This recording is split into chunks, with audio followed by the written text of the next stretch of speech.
I think we ought to get started, and I'd like to begin by giving everyone a very warm welcome, all those who are joining us online. Thank you for taking the time to be with us.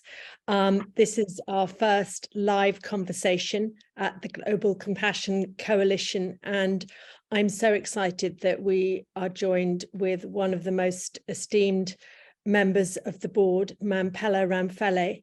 She is on the board of the Global Coalition for Compassion, which is how we have met. She's also the co-founder of Reimagining South Africa, the chair of the Tutu IP Trust, and co-president of the Club of Rome.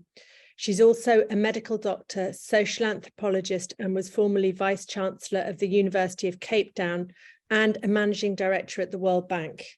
She's also played a crucial role in the anti-apartheid movement together with her partner, Steve Biko.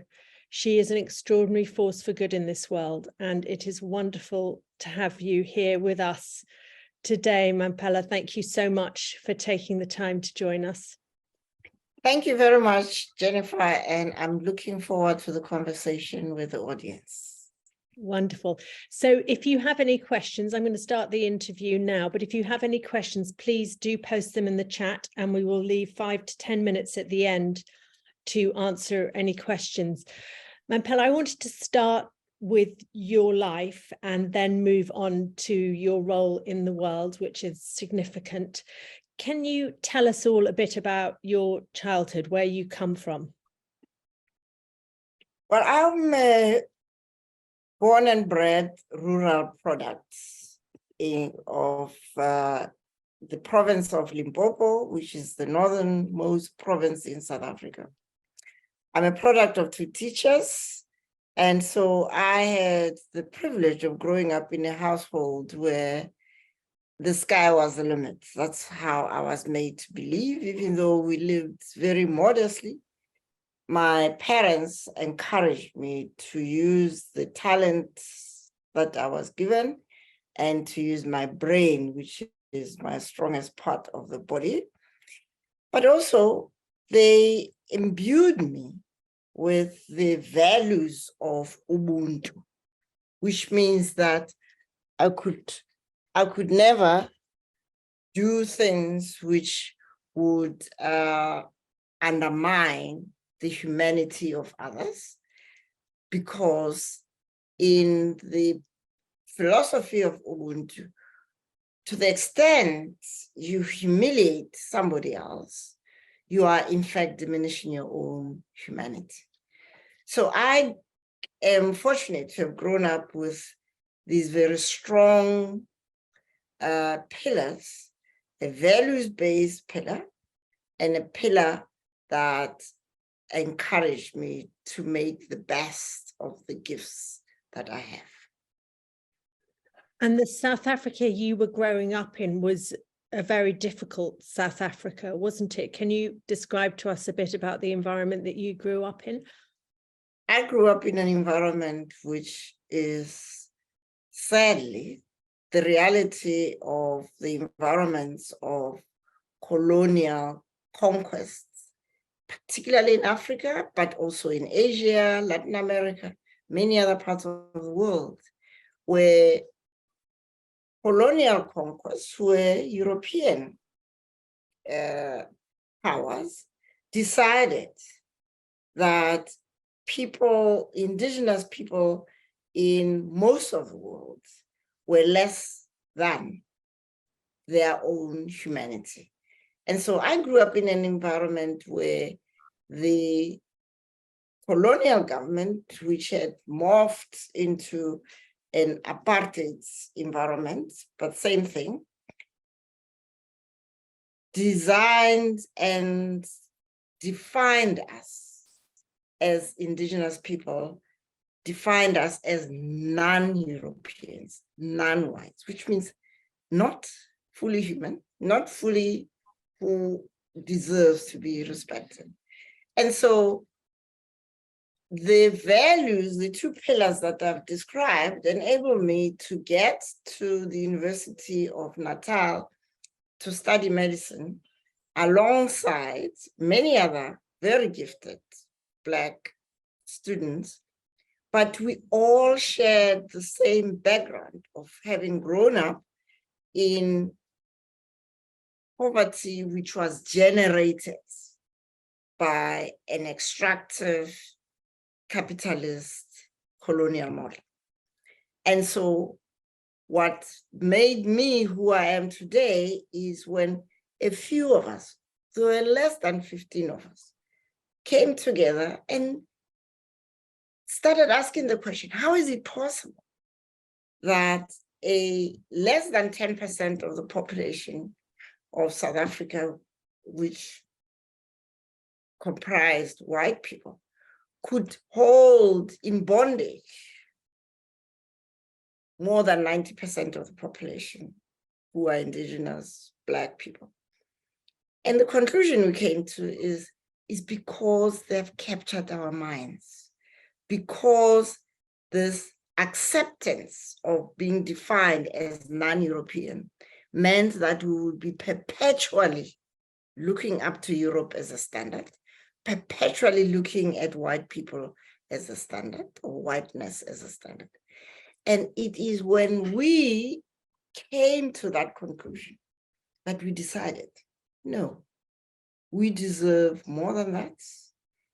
And we committed to rename ourselves Black, proud, and committed that we would either die fighting for our freedom or else live to see the freedom we would like to have, where we have a society where people are recognized and respected for just being people. And that respect enables the best in every one human being to come out.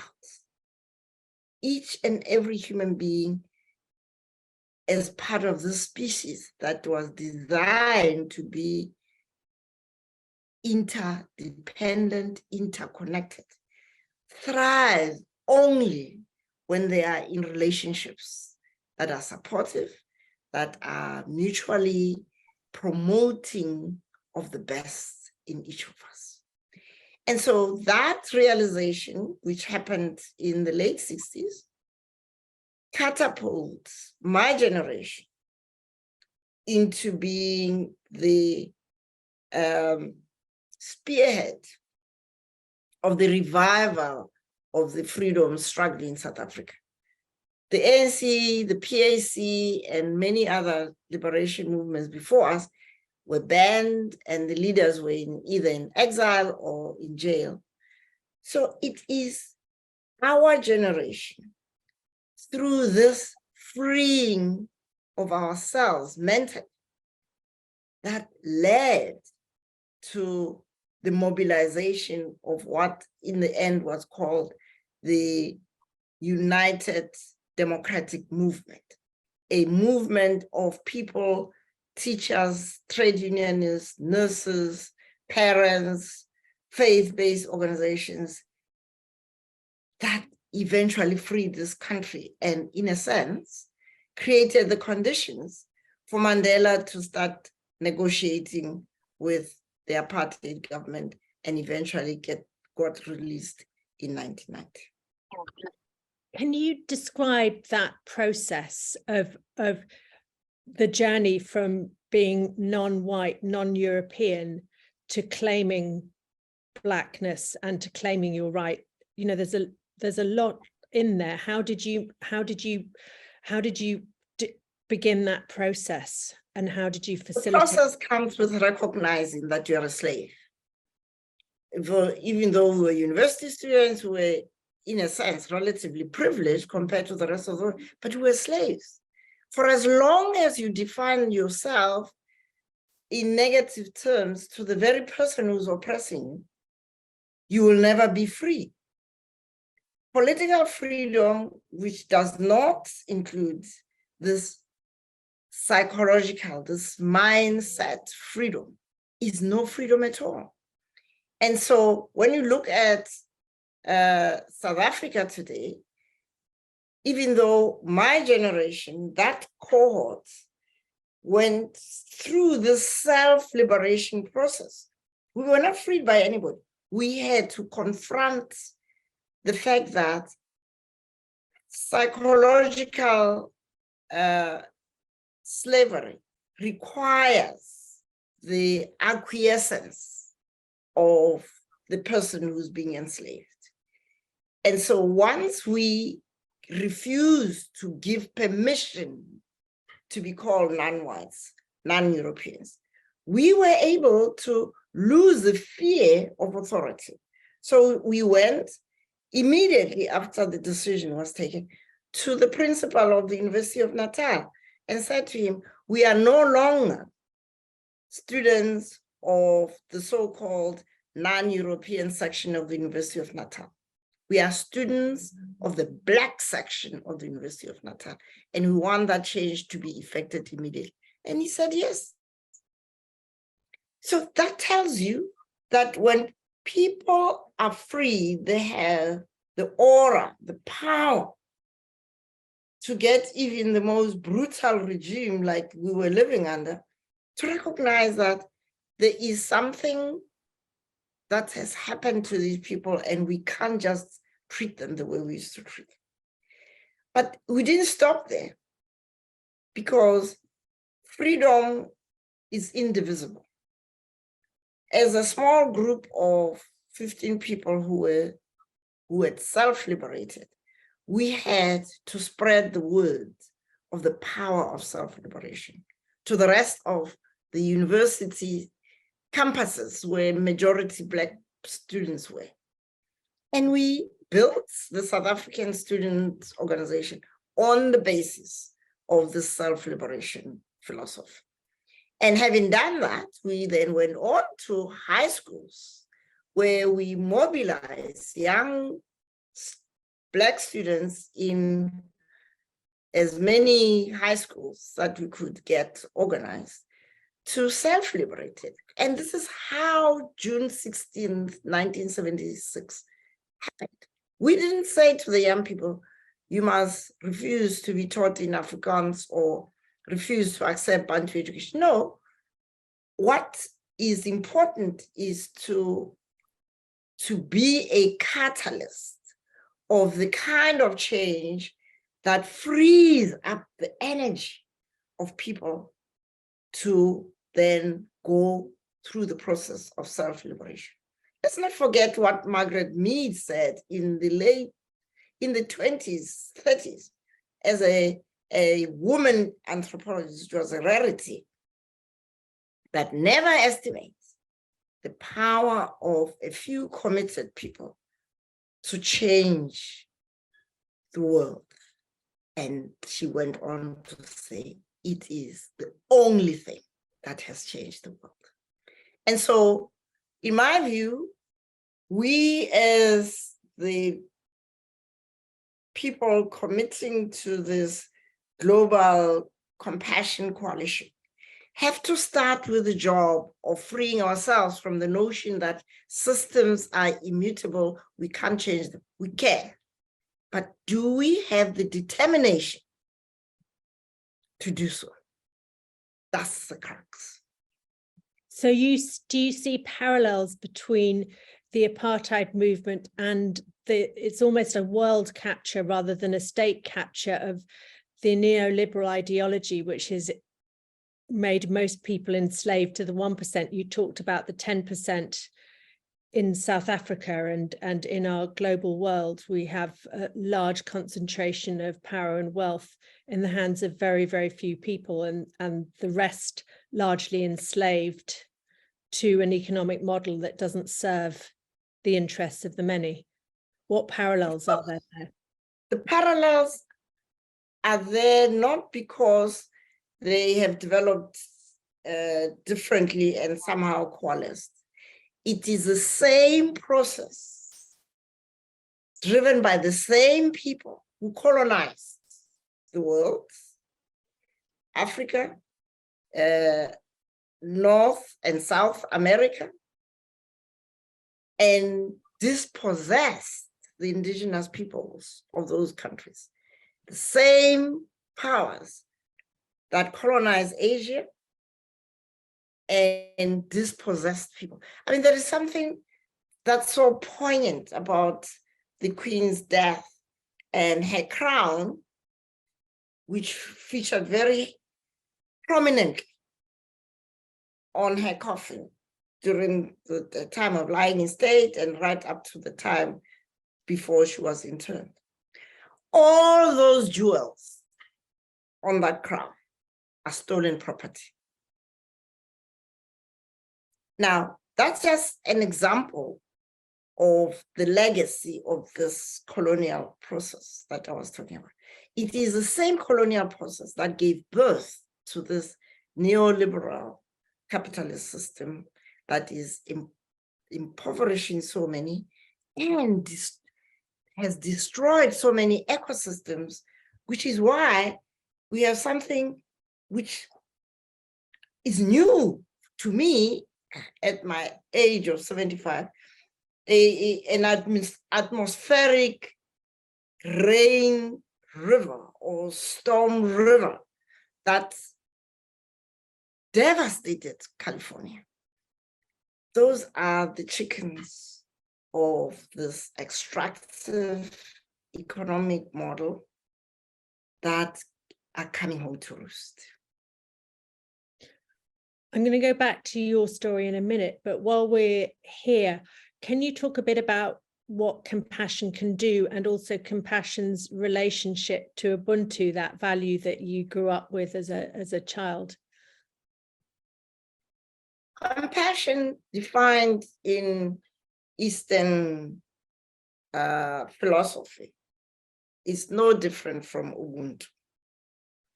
But I'm afraid compassion, defined by many in the Western world, is very individualized and psychologized. Whereas, in fact, it's a very deep spiritual, mental, and of course, it has to include the physical body, which has to host those other elements. And so, in my view, the global coalition, the Global Compassion Coalition, has to resist the temptation to individualize compassion, that it is about my caring about people suffering. No, it is about my caring for humanity, of which I am part. So I'm not just compassionate towards those who suffer. I'm compassionate towards humanity, of which I'm part. So every suffering impacts me, because I cannot enjoy the so-called privileges, knowing that in fact we have the resources, we have the skills, we have the everything that we need to create global equity and a healthy planet. But we have chosen to remain trapped by the idea of individual success, which often comes at the expense of many who are then plunged into suffering. I mean, an Indian economist, Professor Kurin, put it more elegantly by saying that poverty is the carcass left behind after a process of wealth creation. And so we have, when we talk compassion in the global sense, we've got to raise our level of ambition beyond touching a few individuals and changing individual lives, to looking at how a compassion approach to who we are as human beings, who we are as citizens, as professionals, as global citizens, can embrace the responsibility of shaping our world to become a world that where compassion flows and where systems that generate suffering and poverty are systematically transformed. I'm really interested in the parallels between where we are now and where you found yourself during the 1960s and 70s in South Africa, and that idea that the first stage of the process is psychological liberation. Do you think that that's something we need now? Because so many have bought into the idea that material wealth is somehow going to meet their psychological, emotional and needs. Absolutely, but psychological liberation is part of it. The kind of liberation we're talking about is total. It's the mind and the spirit. We mustn't forget the spirit, because the spirit is where the will resides. To be or not to be, to change or not to change, to take risks or not to take risks. So the mind, the spirit, and the body have to work together. Because in my own view, and this is the view that emerged out of that process of self-liberation, is that the personal, the professional, and the political have to be governed by the same set of values, which is what Ubuntu is about. Ubuntu is about everything you do, whether it's in the home, in the work, in your community, in society, in the world, has to reflect this deep-seated sense that we are here to play a role in making sure that we create an environment where each human being and each living system actualizes in a way that creates a healthy planet. But we know also from work done by both psychologists and economists that inequality hurts both the poor and the rich, because it undermines who we are as a people. Desmond Tutu used to talk about, we are one human family. And if we proceed from that, you can't say, I feel for the suffering of this member of the family, but I can't do anything about it. Sorry, then it's not your family member. Because if it's your family member, you will find the means to do something about it. And that's the attitude of mind that I believe is called for at this point. The reason we have continued to burn fossil fuels, to damage our ecosystem, whether they're marine, whether they're to cut down the Amazon, very source of the essentials of life. We do that because we do not see ourselves as part of the single interconnected, interdependent human family. So how can we change that? It's a beautiful You've got to commit. The change comes from recognition. And it's not a mental recognition. It's a deep psycho-social, spiritual recognition. And, I'm a co-president of the Club of Rome.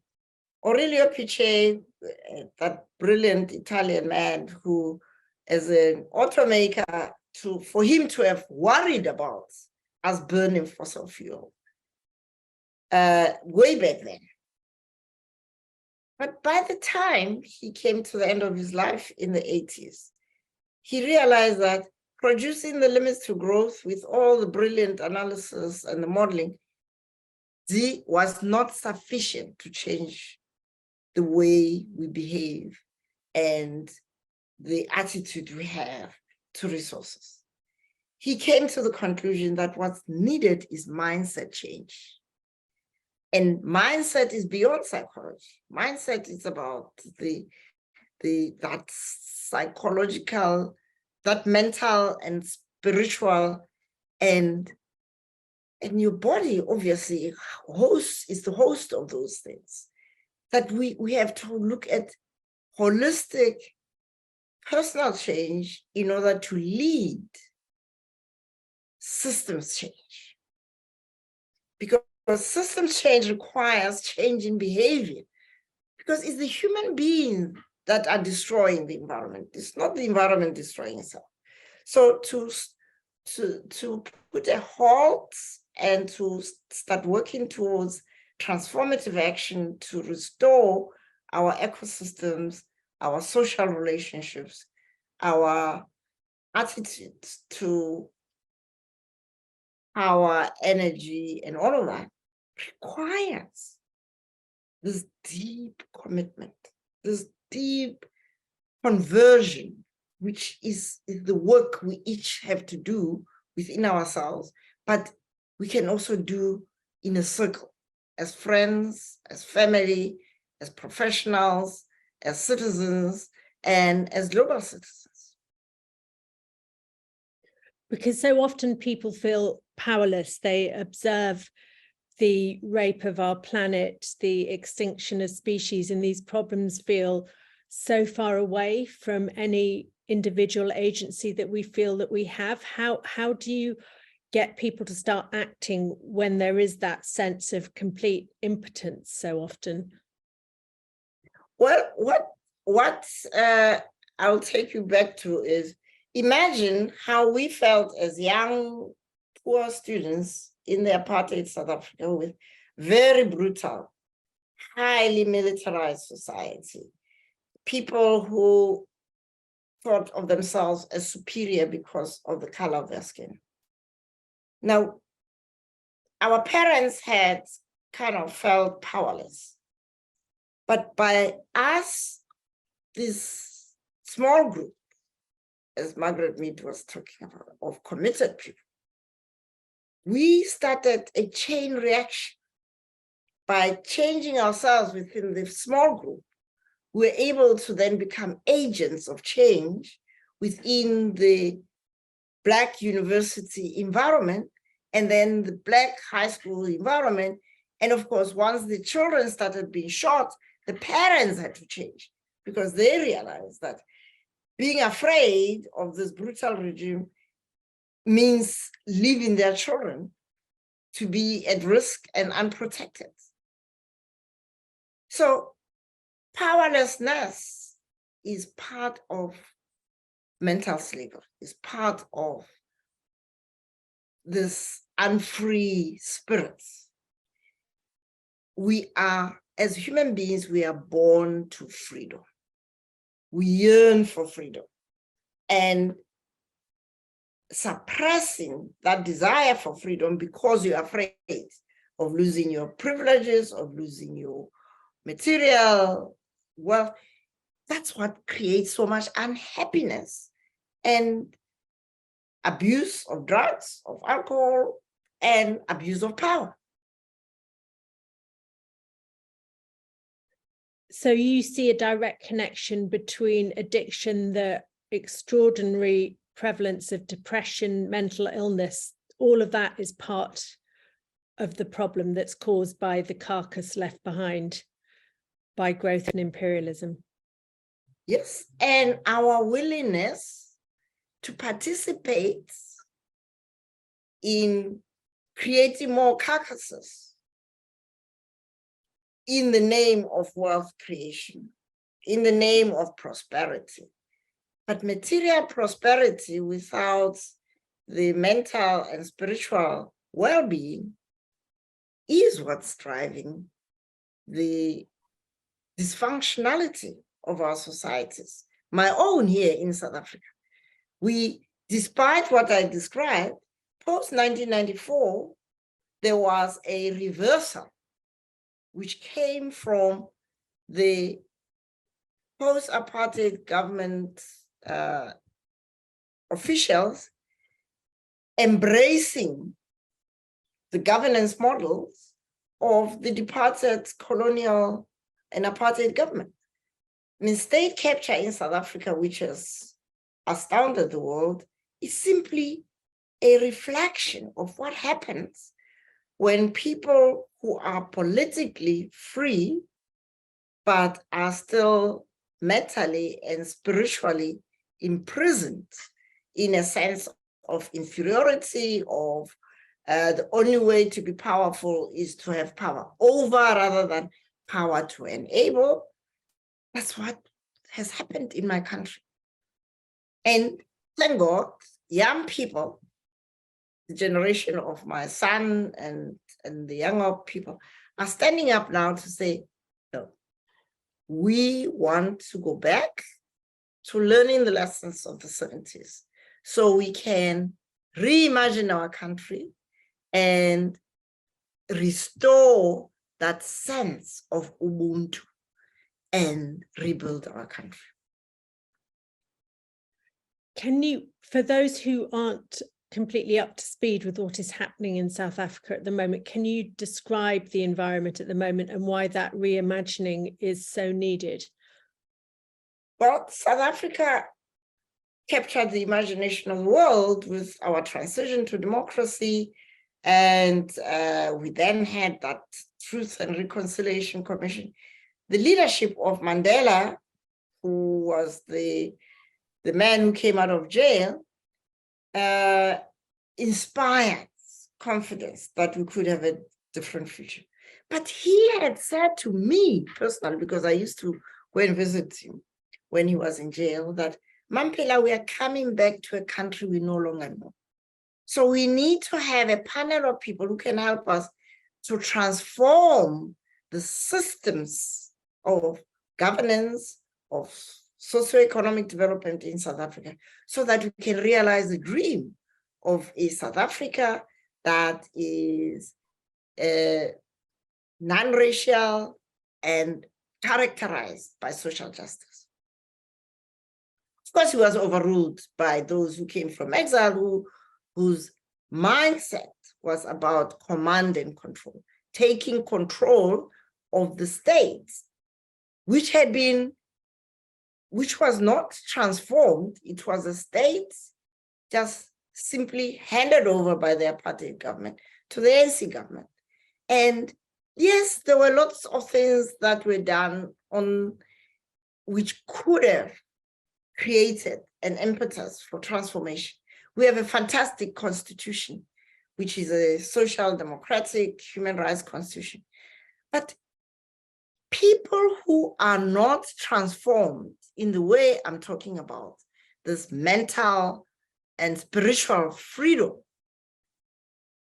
whatever the nature of the constitution, cannot govern in a way that aligns with the values, the human rights values and the social democratic values of our constitution. And so what we have witnessed over the last almost 30 years now is an ANC government that has systematically stolen public money, destroyed state-owned enterprises. Now, I told you that I can only do 1 hour because the lights are going to go on. We are now living with blackouts every 4 hours because Eskom, which used to provide so much energy that we could export and we could also mothball some of it, is on its knees. So state capture under colonial conquest worked for the minority who were in power and of course for the mother capitals. But when you capture the state as a governing post-colonial country, a party, you are taking away from the very people who put you in a position of public representation so that you could address the needs of all South Africans. The ANC is now totally incapable of doing that. So the good news is that South Africans are tough people. And now we are seeing young people stand up and say, enough is enough. We are now going to step into the breach. Like we stepped into the breach in our early 20s, they are stepping into the breach, being the under 50s all the way to the 18 and under. And so that gives me a lot of hope. But my generation has to support these young people, not want to govern, but want to support the young people to be able to change the system, which has been completely undermined by the post-apartheid government led by the ANC. Can I take you back? You mentioned Mandela and going to visit him in prison. For many of us, he, became an icon of freedom fighting and changing regimes. What was he like, and what was his role in this process of, in a sense, not taking the change all the way so that the instruments of state were free as well? But to be fair to Mandela, he was a product of his own time. But being in jail transformed him because he could see what works and what doesn't work.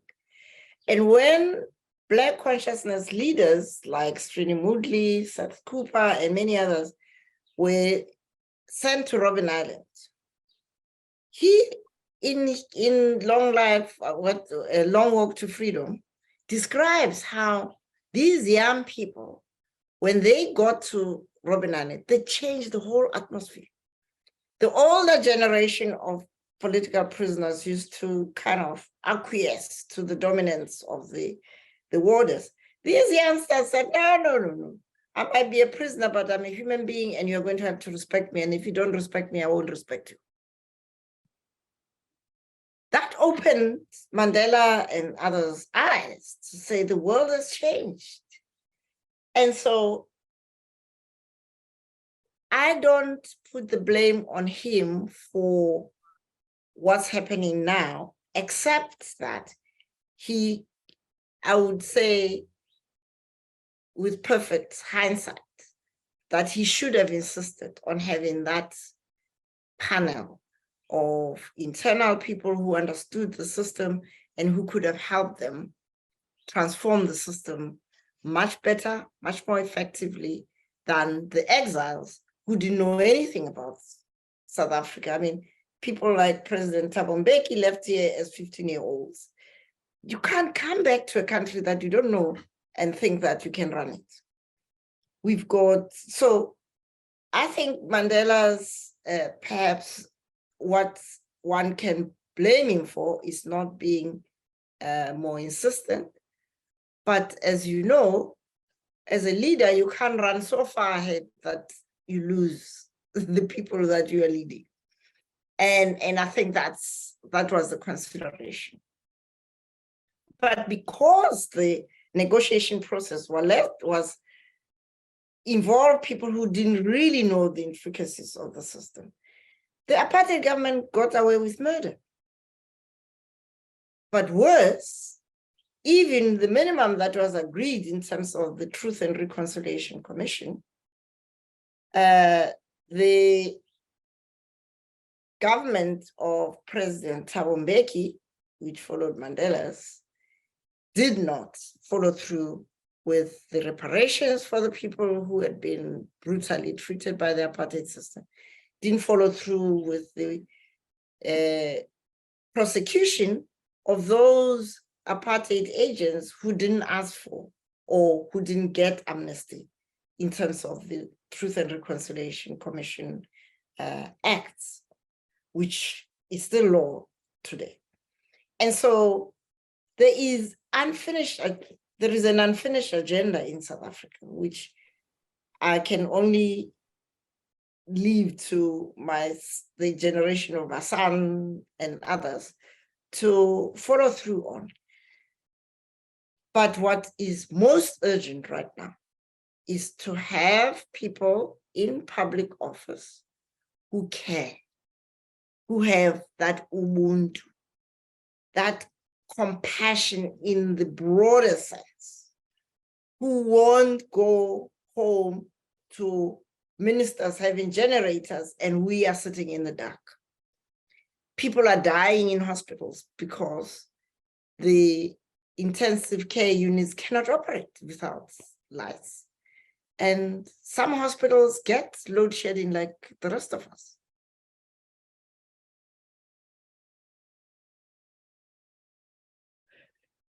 You spoke about, with Ubuntu, recognizing the humanity of all people, and in the face of the suffering that is caused by the few, in the face of the levels of hate that exist and the levels of wrong that have occurred, particularly in your country, how does one hold that? How does one look at the other who has been the perpetrator of those wrongs and does one practice Ubuntu towards everyone?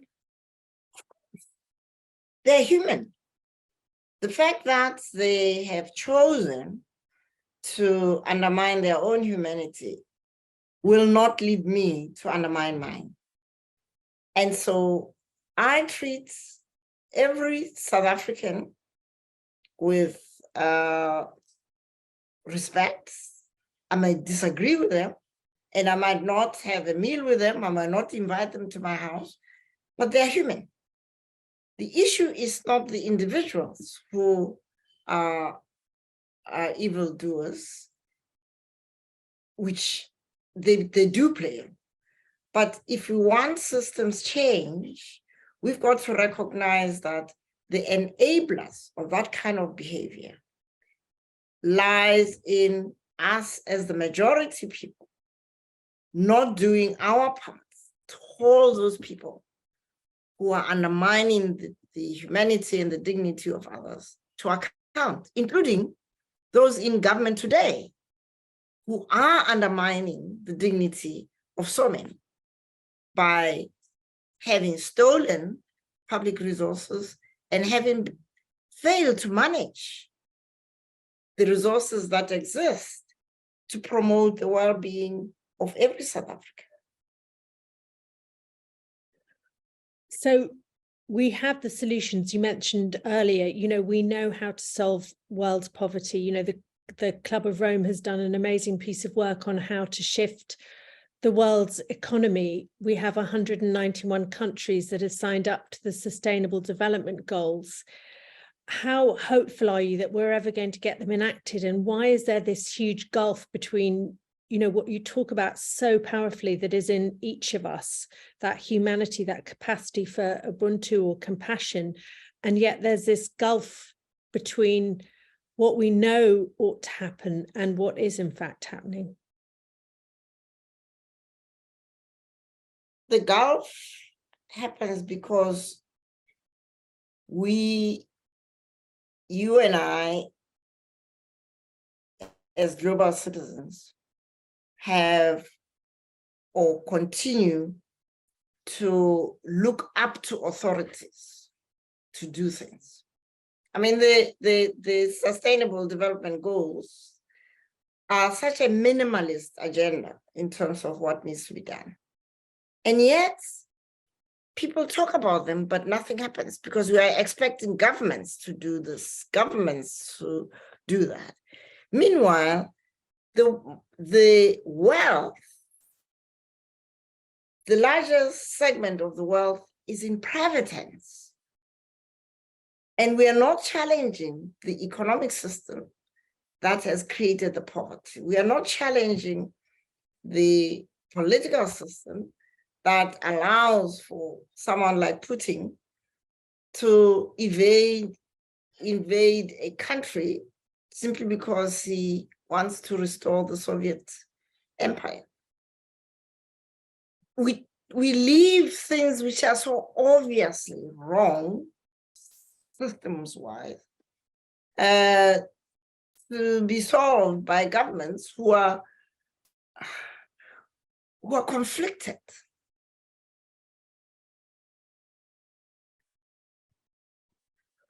In the face of that, I'm going to leave a few moments at the end of the conversation in case any of the audience would like the privilege I've had of being able to talk to you. In the face of that, how hopeful do you feel about the future? Both, if I can ask you that in two parts, both about South Africa and also about the world in general. I have every reason to believe that South Africa will turn the corner.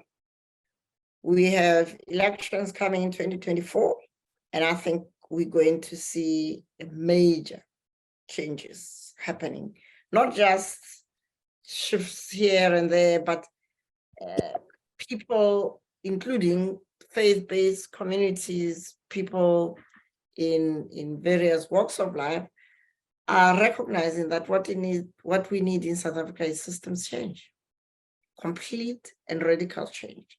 And that requires us as South Africans to work together to create an unstoppable movement that is like that rainstorm that is like a river, a climate river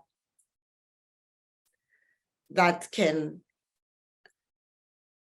touch every part of the lives of South Africans, so that we can, together as South Africans, not the government, the people of South Africa, reimagine and rebuild our country. And then global level, I'm very encouraged to see there are these young activists all over the place who are making their voices heard. But I also believe that indigenous people who have, small as their numbers are, but they've been defending 85% of the ecosystems that are essential to life. The people who are defending the Amazons are a small number of people, but they're committed. And we have seen the change in Brazil from Bolsonaro, the destroyer, to Lula, a Lula who has also been having to rethink who he is and how he governs. And I'm hopeful that we'll see change. I'm hopeful we'll see change also in other parts of the world. In my own continent, we have seen Zambia moving from the same kind of state capture that we have in South Africa to rebuilding. We have seen Rwanda rebuilt from the genocide of 1994. It is possible, but it takes a commitment by ordinary people. The women who stood their ground and protected children in Rwanda at the time when they were being slaughtered are the people who made a difference and built the base from which Rwanda is rebuilding its future. So I have no doubts that the human spirit is born to freedom, and it will express and find that freedom. That's a beautiful thought for us all who need optimism at this time. Thank you so much. And now I just want to see whether we have any questions from the audience that we can bring in. And I notice George Klein has posted a question about individual greed and craving and how that has, I guess, harmed the world and how we shift that. Well, I grew up in a village where we were not told, don't be greedy. We're told a human being doesn't behave that way. But the world we are in now, we elevate the greedy people, the Elon Musks of this day, the people who have built all this huge, totally unimaginable wealth. We elevate them as elites. So we are reinforcing greed. And so I believe we need to return to the essence of who we are as human beings, to the relational essence of being human, and therefore knowing that to the extent that you are greedy, you're taking more than you need, you are depriving others. And it is not human to be greedy. I love that. So it's not suppressing a human instinct, it's saying that we don't behave that way. If anyone else has any questions, please feel free to post them in the chat. I just wondered if we could talk for a moment about the Global Compassion Coalition, which you are helping to co-create.